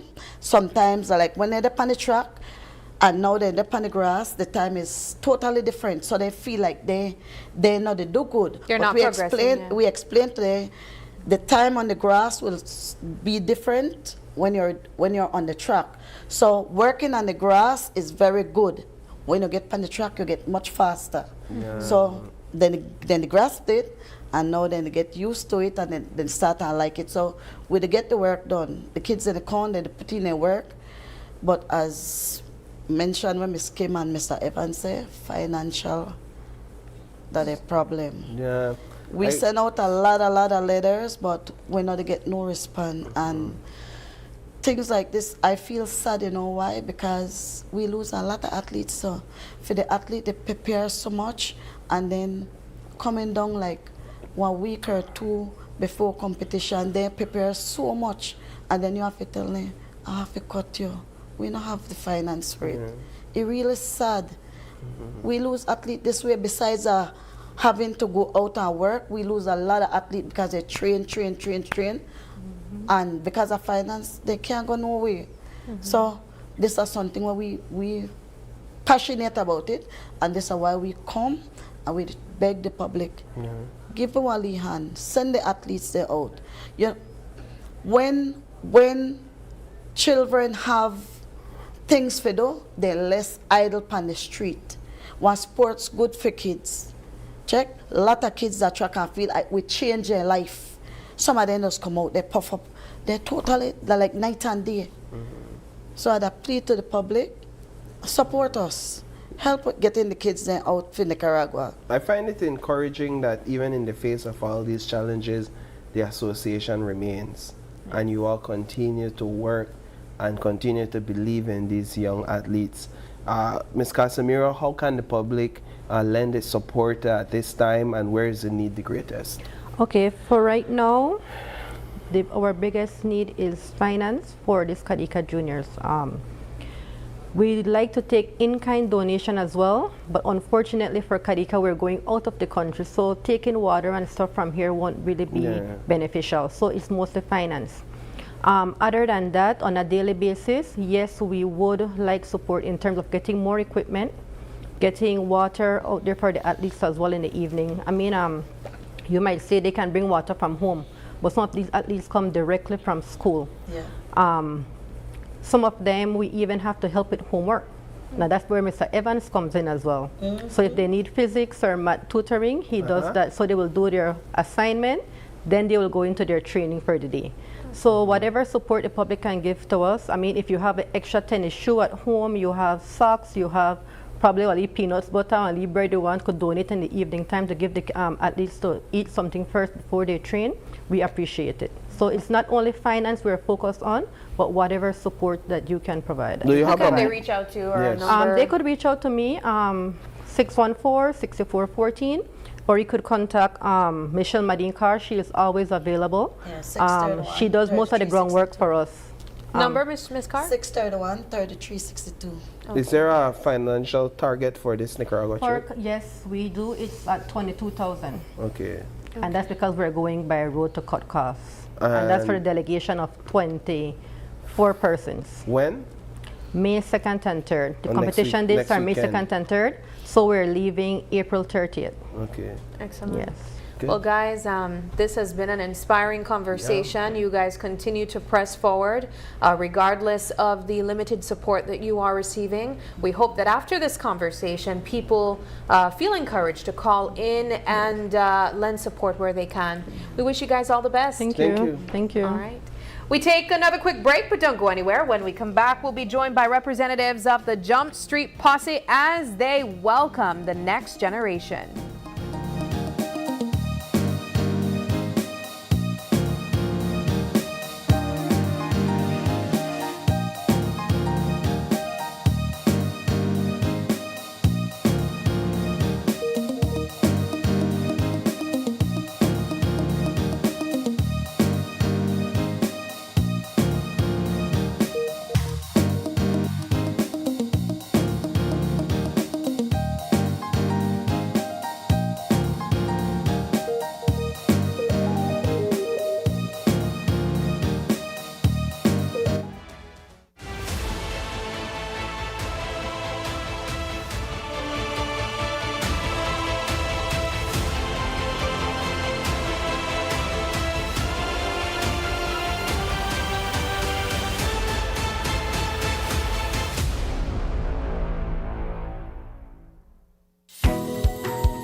In the heart of the Canyo district, Calico Jacks is proving that sustainability and success can go hand in hand.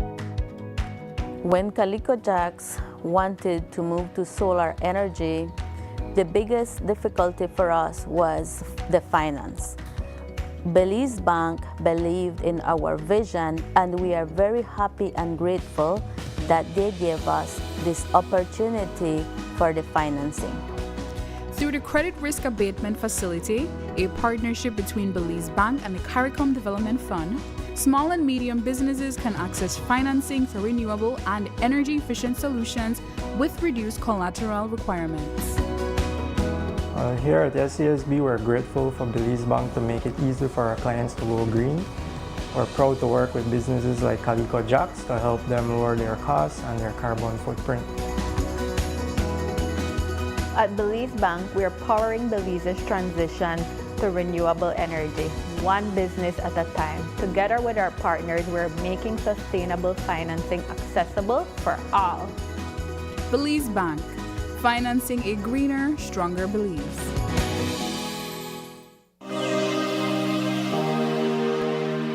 Mornings with the kids are always busy, but having the space we need makes life easier. With the Jack T8, we have the comfort, reliability, and space we need. With fully breathable leather seats, 6-speed manual transmission, 9-inch LCD screen with Apple CarPlay and Android, 4-cylinder, fully turbo diesel, and space for my entire family. We can count on Jack to get us there safely and comfortably.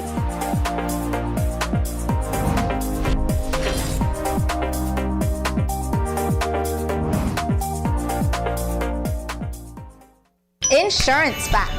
Did you know Home Protector Insurance provides liability insurance that is for licensing? Public liability insurance for the hotels and guest houses protects the guests staying at the resort.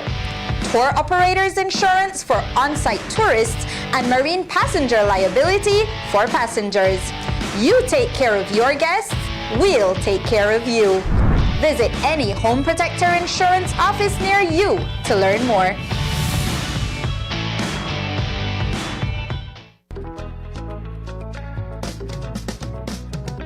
Tourism in the Caribbean is evolving, and the way we grow it matters more than ever.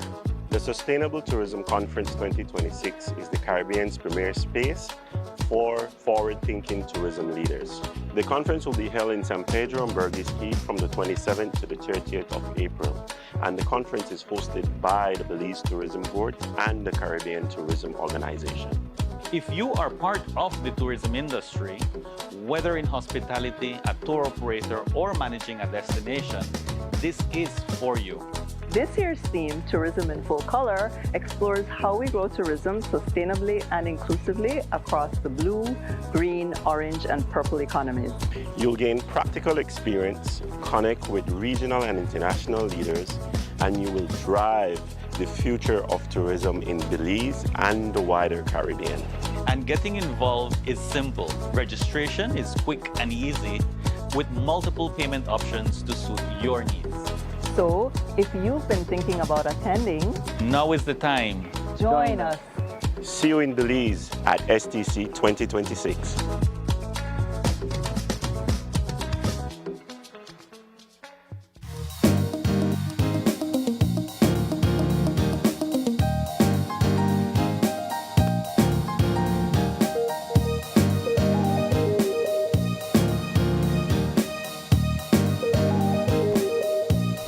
Welcome back. This is our final conversation, and certainly not the least. I'm excited to sit down with Miss Marina Welcome. She's the band leader of Street Posi Junior Band. It's a carnival band here in Belize, and it's such a pleasure to be sitting with you, Miss Welcome. It's my first time officially meeting you in person. Okay. I know for a lot of people who are carnival enthusiasts, you are an iconic name. Your name, Miss Welcome, iconic in the carnival world here in Belize. But for people who might not be familiar with Street Posi, you guys should know they are celebrating over 3 decades, 3.5 decades at that, of bringing carnival hype, carnival energy here in Belize. They took a break last year, I understand, because you were not feeling so well. But now you are back. We are back. And you are ready to welcome the next generation of carnival lovers, those who might just want to tick it off their bucket list, and really talk about how perhaps carnival has evolved since the start of this journey 3.5 decades ago. Let's begin there, Miss Welcome. Okay. In the beginning, it was me and my mom. My mom was a seamstress. She's deceased now. And I had a guy by the name of Tucker that was living on Jump Street. He did my first costume for me. And believe me, those costumes were made out of PCV pipe. PCV pipe? Right. And we did Under the Sea. We did conch shell, crab, I mean everything. And we won first place with that. Wow. Right? And after him, I had Mr. Michael Neat, who is also deceased, right? And he's the man that I learned to make costume from, right? And the finance was large to pay him. So I learned and I started to do it myself. Tell me, Miss Welcome, how would you describe the carnival culture here in Belize? I think it's not bad, but it could be better. Okay. Right? But I think our main problem is the sponsorship, right? Especially for the junior bands. If the business will come out and help the junior band, we can do much better than what we are doing. For example, this year, you guys will have a big carnival. It's like 16 bands. Wow. Right? So it's a big carnival this year.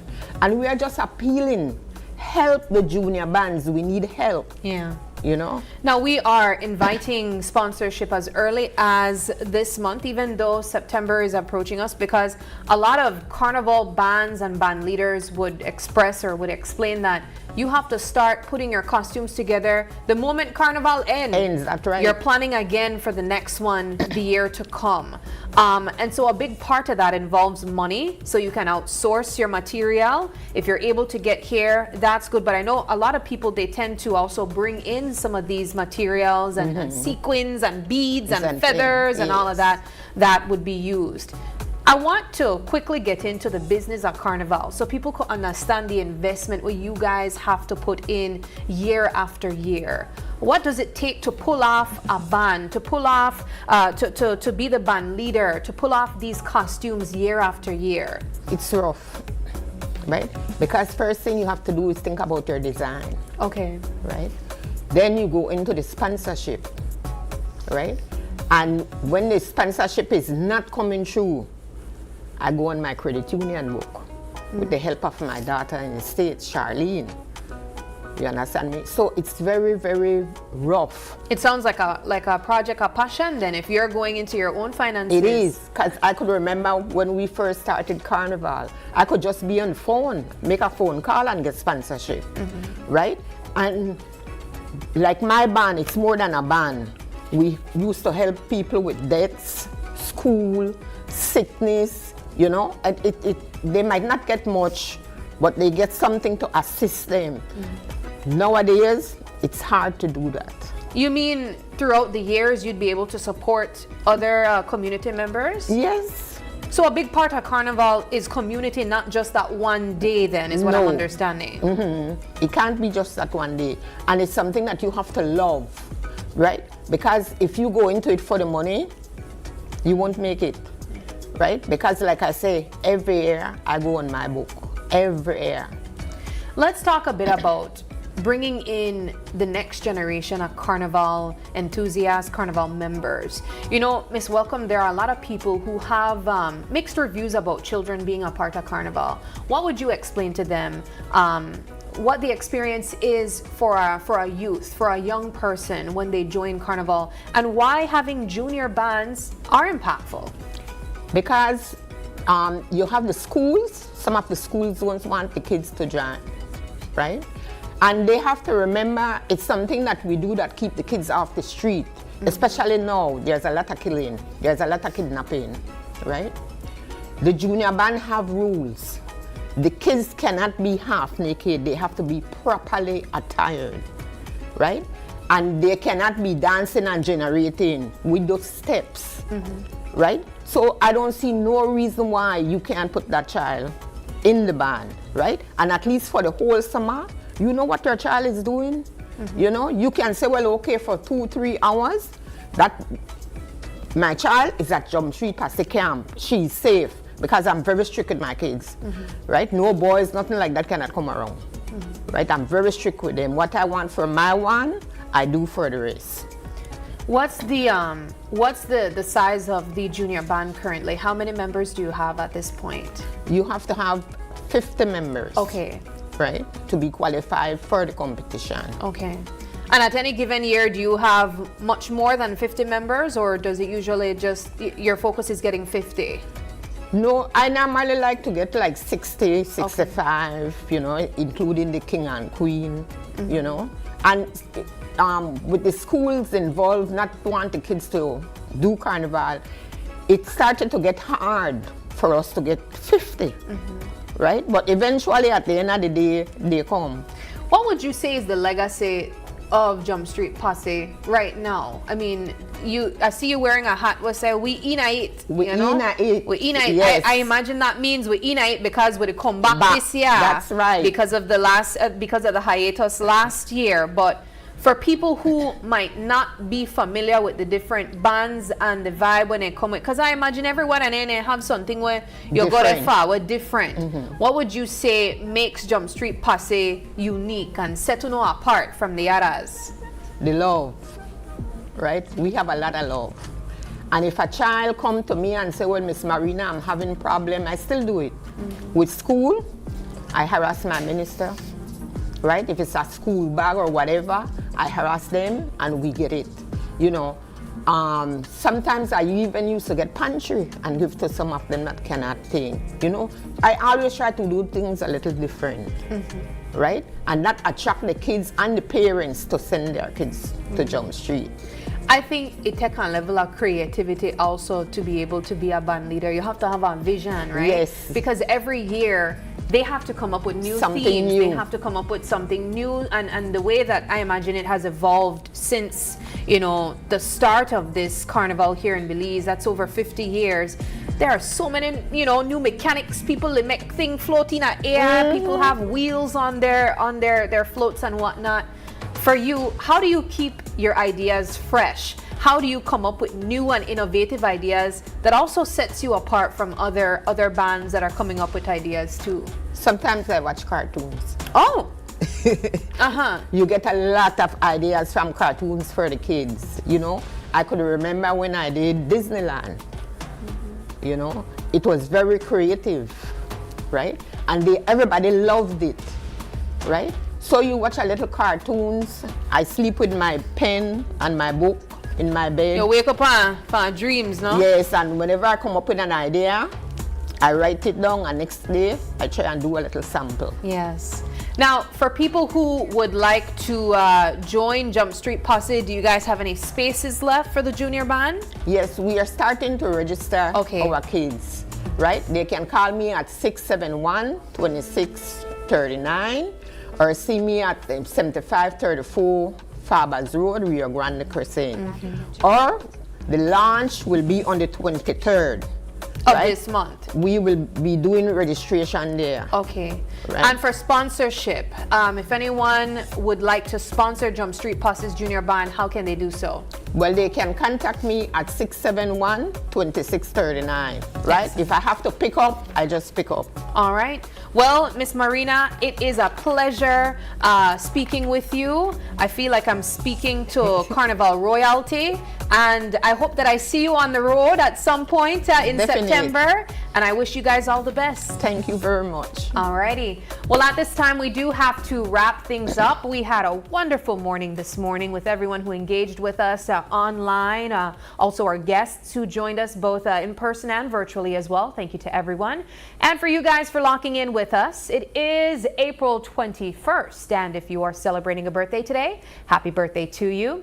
If you'd like to give a birthday shout out, or if you have any questions, comments, or concerns, You can send us an email at oie@greaterbelize.com. You can also catch us on our social media pages. On Facebook, that's Open Your Eyes BZ. On Instagram, that's OIE Belize. We even have TikTok, that's openyoureyes.bz.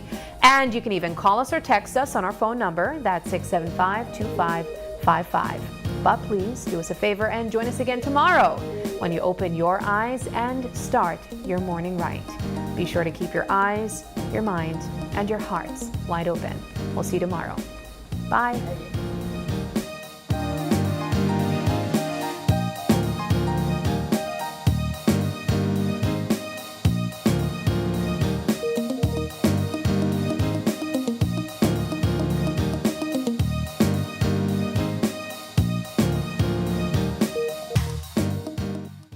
Open Your Eyes was brought to you by the Belize Bank, our country, your bank, and Smart, bringing people together.